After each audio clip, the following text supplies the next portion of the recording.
What if I told you that a billionaire's son tried to kill his own paralyzed father by pushing him off a cliff?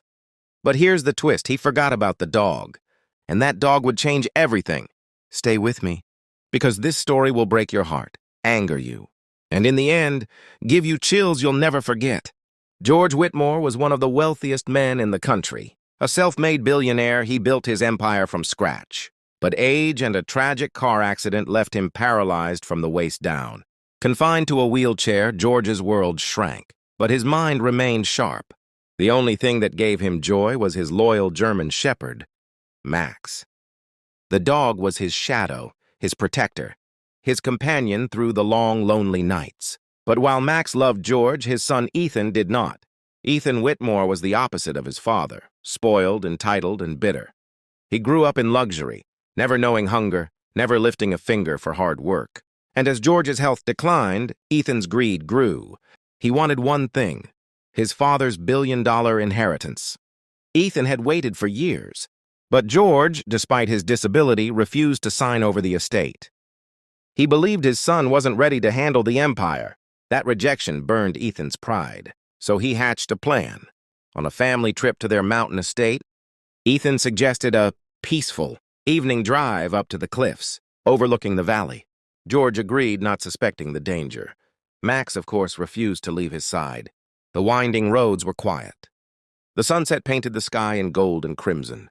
George admired the view, unaware his son's heart was plotting betrayal. When they reached the top, Ethan wheeled his father close to the edge. "Beautiful, isn't it, Dad?" he said with a forced smile. "Yes, son," George replied softly, stroking Max's head. "Moments like this remind me what's precious in life." But Ethan's eyes were fixed not on the view, but on the wheelchair's brakes. With one swift push, Ethan shoved his father forward. The wheelchair jolted, teetered, then George and the chair toppled over the cliff.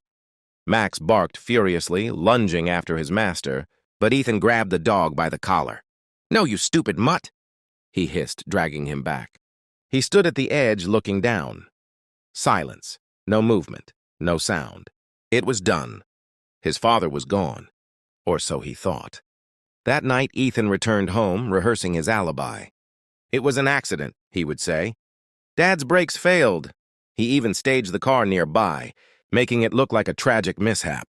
But what he didn't know was that Max had broken free. The loyal German shepherd had leapt down the slope, barking frantically, following his master's scent.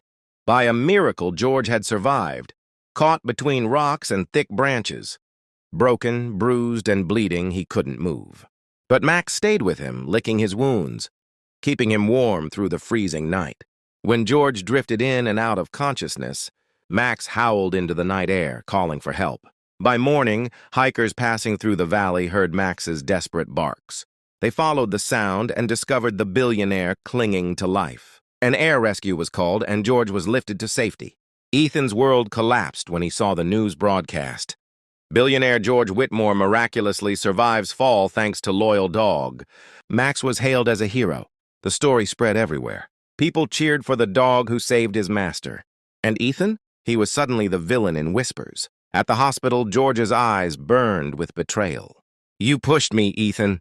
His voice was weak but steady. "I saw the look in your eyes." Ethan stammered. "No, Dad, you fell. The brakes—" But Max growled, standing protectively by George's bedside, as if he knew the truth. George's lawyers soon stepped in. Security footage from the mountain estate revealed Ethan tampering with the wheelchair earlier. The evidence was undeniable. Ethan was arrested and charged with attempted murder. The court case was swift and merciless.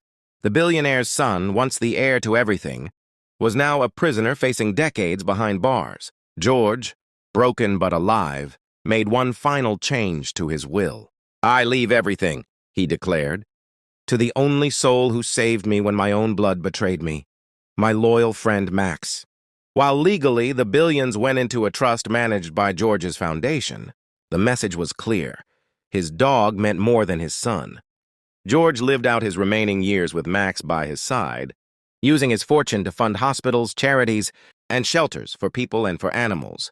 And Ethan? He rotted in prison, haunted every night by the sound of Max's bark echoing in his mind, the sound of loyalty he never understood. This story reminds us money can buy power, but not love. Loyalty can come from the one you least expect, even a dog. If this story touched your heart, don't forget to like, subscribe, and share it with someone who needs a reminder of what true loyalty looks like.